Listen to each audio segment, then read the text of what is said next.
قیام پاکستان سے کئی برس قبل محمد علی جناح تپیدک یا ٹی بی کی مہلک بیماری کا شکار ہو چکے تھے، جس کے باعث ان کے پھیپھڑوں پر دھبے آ گئے تھے، لیکن انہوں نے اس بات کو صیغہ راز میں رکھا کیونکہ کانگریسی رہنماؤں اور لارڈ ماؤنٹ بیٹن کو اگر اس کا علم ہو جاتا تو شاید وہ تقسیم ہند سے بچنے اور پاکستان کا قیام عمل میں آنے سے روکنے کے لیے قائد اعظم کی موت کا انتظار کرتے۔ قائد اعظم محمد علی جناح کے سوانح نگاروں کے مطابق سن 1930 سے جناح تپیدک کا شکار چلے آ رہے تھے، اور یہ بات صرف ان کی بہن اور ان کے ذاتی معالج ڈاکٹر الہی بخش کو معلوم تھی۔ کہا جاتا ہے کہ جناح نے اپنی بیماری کو چھپایا کیونکہ یہ انہیں اور قیام پاکستان کی تحریک کو سیاسی طور پر نقصان پہنچا سکتی تھی۔ سن 1938 میں اپنے ایک دوست کو خط میں وہ لکھتے ہیں کہ تم نے اخبار میں میرے دوروں کے بارے میں پڑھا ہوگا، میں اپنی خرابی صحت کی وجہ سے اپنے دوروں میں باقاعدگیوں کا شکار تھا، جس کی وجہ میری خرابی صحت تھی۔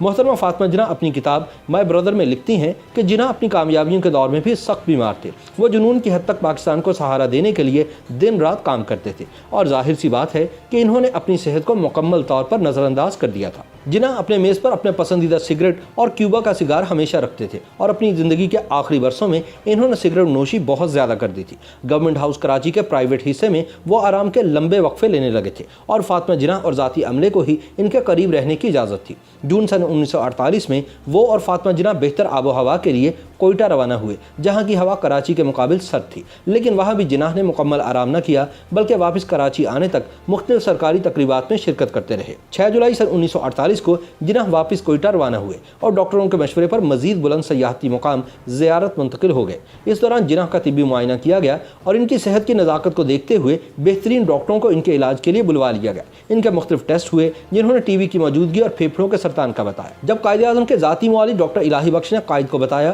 کہ وہ پھیپھڑوں کے مرض میں مبتلا ہیں تو جناح بولے کہ ہاں میں جانتا ہوں، لیکن میں نے اپنی بیماری کو اس لیے چھپا کر رکھا کہ کہیں کانگریسی اور انگریز اس کا فائدہ اٹھاتے ہوئے پاکستان کے قیام کو التوا میں نہ ڈال دیتے۔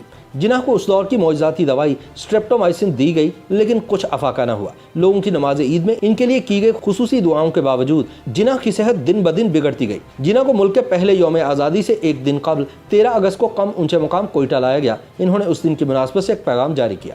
اس وقت قائد کا وزن گر کر محض 36 کلو گرام رہ گیا تھا۔ ڈاکٹرز کو یقین تھا کہ اگر اس حالت میں انہیں کراچی زندہ لے جایا گیا تو تب بھی یہ کم ہی عرصہ جی پائیں گے، لیکن جناح کراچی جانے پر تذبذب کا شکار تھے۔ وہ نہیں چاہتے تھے کہ ان کے معالج انہیں بیکار اسٹریچر پر بٹھا کر معذور خیال کریں۔ 9 ستمبر کو جناح کو نمونیا نے بھی آ گھیرا۔ اب ڈاکٹروں نے انہیں کراچی لوٹنے کا مشورہ دیا، جہاں وہ ان کا بہترین علاج کر سکتے تھے۔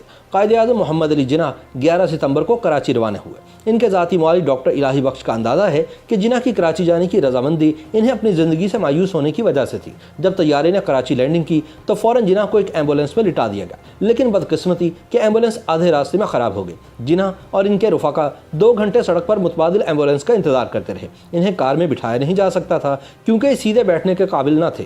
دوسری ایمبولینس پہنچی تو جناح کو سرکاری گھر منتقل کیا گیا۔ یوں شام 6:10 پر وہ گورنر جنرل ہاؤس پہنچے۔ ایئرپورٹ سے رہائش گاہ تک 9 میل کا فاصلہ جو زیادہ سے زیادہ 15-20 منٹ میں طے ہو جانا چاہیے تھا، تقریباً 2 گھنٹوں میں طے ہوا، یعنی 2 گھنٹے کوئٹہ سے کراچی تک اور 2 گھنٹے ایئرپورٹ سے گورنر جنرل ہاؤس تک۔ یہ تکلیف دہ سفر جناح نے اس قسم پرسی کے عالم میں کیا کہ ہماری تاریخ میں اس کی کوئی مثال نہیں ملتی اور نہ ہی کوئی اس کی توجیح ملتی ہے۔ گورنر جنرل ہاؤس پہنچنے کے بعد جناح فقط 4.25 گھنٹے زندہ رہے اور اس دوران وہ تقریباً غنودگی کے عالم میں ہی رہے۔ ڈاکٹروں نے انہیں طاقت کا ایک انجیکشن لگایا اور ڈاکٹر الہی بخش کے بقول جب انہوں نے ہوش میں آنے پر جناح سے کہا کہ یہ جلد ہی ٹھیک ہو جائیں گے تو قائد اعظم محمد علی جناح نے آہستگی سے کہا، نہیں، میں اب مزید زندہ نہیں رہوں گا۔ ڈاکٹر الہی بخش کے مطابق یہ قائد اعظم محمد علی جناح کے آخری الفاظ تھے۔ ڈاکٹر ریاض علی شاہ نے لکھا کہ جناح کے آخری الفاظ تھے اللہ پاکستان، جبکہ فاطمہ جناح مائی برادر میں لکھتی ہیں کہ ان کے بھائی جناح نے 2 گھنٹے کی پرسکون اور بے خلل نیند کے بعد اپنی آنکھیں کھولی، سر اور آنکھوں سے مجھے اپنے قریب بلایا اور میرے ساتھ بات کرنے کی آخری کوشش کی۔ ان کے لبوں سے سرگوشی کے عالم میں نکلا، فاتی، خدا حافظ، لا الہ الا اللہ محمد رسول اللہ۔ پھر ان کا سر دائیں جانب کو آہستگی سے ڈھلک گیا اور ان کی آنکھیں بند ہو گئیں۔ یوں 11 ستمبر سن 1948 کو پاکستان بننے کے صرف 1 برس بعد قائد اعظم محمد علی جناح انتقال فرما گئے۔ پاکستان ایٹ دی ہیلم نامی کتاب لکھنے والے بھارتی مصنف تلک دیویشور بتاتے ہیں کہ جناح کے ایک ذاتی معالج ڈاکٹر پٹیل بہت ہی پیشہ ور ڈاکٹر تھے، لہذا قیام پاکستان سے قبل انہوں نے کسی کو جناح کی بیماری کی خبر نہیں ہونے دی۔ برصغیر کی جدوجہد آزادی کے موضوع پر لکھی گئی فریڈم ایٹ مڈ نائٹ کے مصنفین لیری کولنز اور ڈومنک لیپیر لکھتے ہیں کہ اگر اپریل سن 1947 میں ماؤنٹ بیٹن،